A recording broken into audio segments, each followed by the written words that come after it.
Hello students, welcome to the channel. Assertion and reason type questions कर रहे थे हम लोग। आज ये हमारा सेकेंड वीडियो है इसका। और सबसे पहली बात तो आप लोगों से ये रिक्वेस्ट है कि चैनल को भाई सपोर्ट करें, ठीक है, ज़्यादा से ज़्यादा शेयर करें और चैनल पर जो भी वीडियोज़ हैं उनको देखें। इससे आपकी परफॉर्मेंस श्योर अच्छी होगी और अच्छे मार्क्स आप लेकर के आएंगे, ठीक है। और अब देखिए, इसमें ये क्वेश्चन नंबर 5 है। प्लेइंग टॉप मतलब क्या? लट्टू। ये लट्टू कैसा है, जिसका शेप कैसा है? लाइक कोन सरमाउंटेड बाय अ हेमीस्फेयर। तो कोन है और उसके ऊपर ये हेमीस्फेयर है। हैज़ अ टोटल हाइट, इसकी टोटल हाइट 3.1 सेंटीमीटर है। यहाँ से यहाँ तक ये टोटल हाइट है कितनी? 3.1। और रेडियस 0.7। रेडियस देखिए, ये रेडियस है, साथ में ये भी रेडियस होती है, ठीक है। ये किसकी रेडियस है? ये हेमीस्फेरिकल पार्ट की रेडियस है, मतलब ये हाइट ही हेमीस्फेरिकल पार्ट की रेडियस है इतनी। और ये भी, तो ये कितनी है? 0.7। तो इस कोनिकल पार्ट की हाइट कितनी आ जाएगी? 3.1 से ये 0.7 माइनस कर देंगे तो आ जाएगा कितना? 2.8 सेंटीमीटर। अब देखो, then total surface area of लट्टू इज दिस। तो टोटल सरफेस एरिया ऑफ लट्टू के लिए भाई हमें क्या करना पड़ेगा बताइए?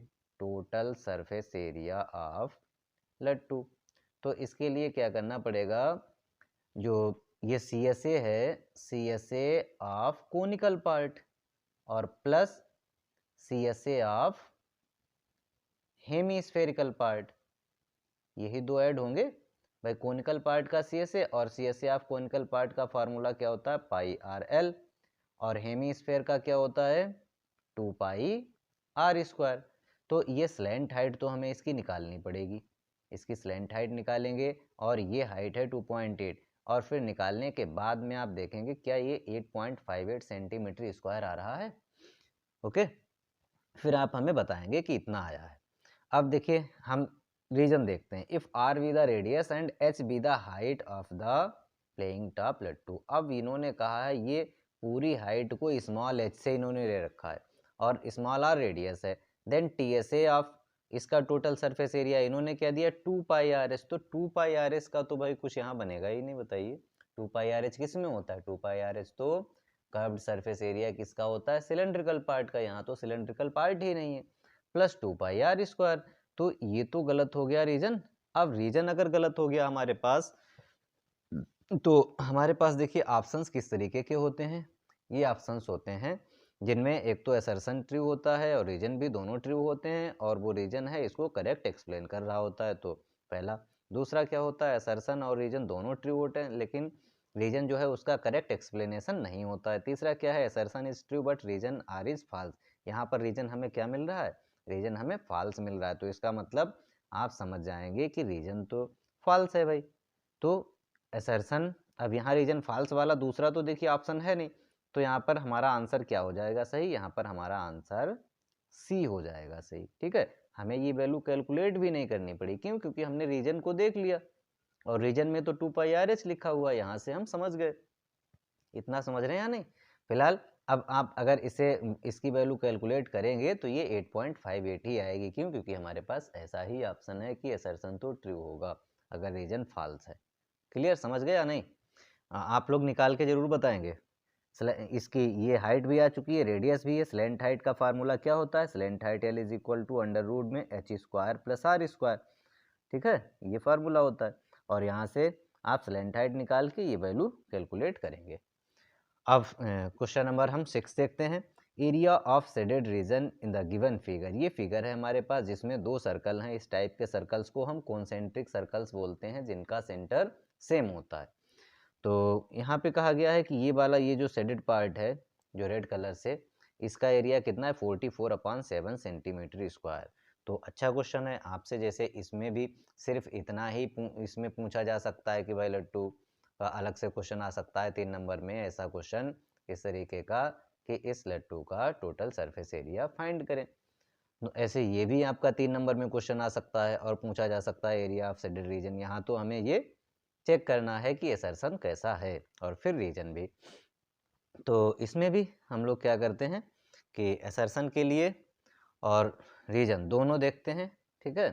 तो एरिया ऑफ शेडेड रीजन का ये वाला कैसे एरिया निकलेगा? यहाँ से यहाँ तक ये जो बड़ा वाला सेक्टर बन रहा है, ये बड़ा सेक्टर, इसका एरिया निकालेंगे माइनस ये वाला छोटा वाला सेक्टर का एरिया, और फिर इसमें से इसको अगर हम माइनस कर देते हैं तो शेडेड वाला पार्ट आ जाएगा। समझ गए या नहीं? रीजन देखिए, if capital R and small R with the radius of outer and inner circles, तो ये कैपिटल आर है बाहर तक की, ये स्मॉल आर है, कितनी है 5 है, कैपिटल आर कितनी है 7 है। तो जो एरिया है शेडेड रीजन का वो कितना, ये फार्मूला दिया है। कैसे आएगा ये देखिए, अभी मैंने आपको बताया कि क्या, कि एरिया ऑफ शेडेड रीजन कैसे आएगा, एरिया ऑफ, इस वाले सेक्टर की बात हो रही, नाम दे सकते हैं, हमने नाम दे दिया ए, यहाँ बी लिख दिया, और बीच में यहाँ पर सी और यहाँ डी। तो कौन सा sector, area of sector O A B, O A B, ठीक है, ये वाला ओ ए बी। तो ये कौन सा सेक्टर है, माइनर सेक्टर है भाई। बीच में भी पॉइंट, यहाँ भी पॉइंट दिया जा सकता है, ऐसे P दे दिया, यहाँ पॉइंट दे दिया Q, तो इससे क्लियर हो जाता है कि ये सेक्टर है O A P B minus area of sector O C, ठीक है, ये क्या है ओ सी क्यू टी, यहाँ पर मैंने Q लिख रखा है Q। तो आप ये इतना समझ रहे हैं या नहीं कि इस वाले सेक्टर के एरिया में से ये वाला सेक्टर का एरिया माइनस हो जाएगा। तो देखिए सीधे फार्मूला क्या बनेगा, पाई और इसकी रेडियस कैपिटल आर स्क्वायर, और ये पाई आर स्क्वायर, और इसके साथ में मल्टीप्लाई क्या होता है, थीटा अपान 360, ये फार्मूला होता है। माइनस यहाँ पर क्या होगा, theta upon 360 by small R square. तो देखो भाई थीटा और अपान में 360 ये कॉमन है, थीटा अपान में 360 तो कॉमन है, पाई भी कॉमन है, तो क्या बचा R square minus R square. तो यही तो फार्मूला लिखा हुआ है, क्लियर है। यहाँ से ये जो है ये फार्मूला बना है इस रिंग का एरिया, और ये रिंग भी, इसमें थीटा कितना है, ये जितना भी हो वो पुट कर देंगे यहाँ पर हम लोग। तो ये तो करेक्ट है, रीजन क्या है, ट्रू है। अब यहाँ पर आप 30 अपॉन 360 इंटू पाई की जगह 20 अपॉन 7 और R square minus R square 7 square minus 5 square calculate कर लो। तो ये 0 से 0 कैंसिल हुआ, 3 से ये कटेगा 12 आया, कितना 12, और यहाँ पर देखिए इसमें 2 से और कैंसिल कर सकते हैं, यहाँ 11 आया और यहाँ पर 6 आया।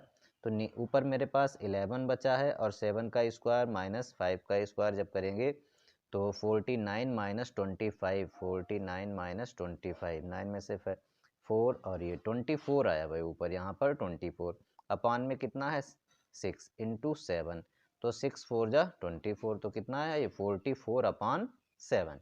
मतलब हमारे पास जो हमारा असर्शन है वो भी करेक्ट है। तो असर्शन भी ट्रू है और रीजन भी ट्रू है, और ये रीजन इसका करेक्ट एक्सप्लेनेशन भी है, ठीक है। तो हमारा ऑप्शन ए सही हो जाएगा। कौन सा ऑप्शन सही हो जाएगा, देखिए ए में होता है both assertion and reason R true and reason R is the correct explanation of assertion A, clear है। तो थैंक यू स्टूडेंट्स।